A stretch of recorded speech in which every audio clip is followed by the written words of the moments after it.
My name is Katrina Woodard. I am a school bus driver, and this is my Mehlville story.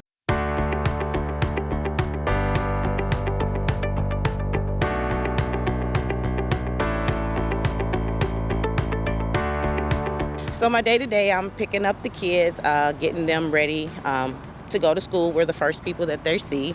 So I kind of try to make an impact on their day, get their day going, and we drop the kids off, pick them back up and take them home. The students really get me going. They crack me up. I just love seeing them get ready for school. It just kind of reminds me of going to school when I was going to school. So, well, I have a daughter that's just started in the Mehlville School District, and I also stay in the community. So I was like, why not work and stay in the community? That's a plus plus. It's very rewarding. The staff, everybody here is so welcoming and warm. They help you out a lot, and the hours are really great.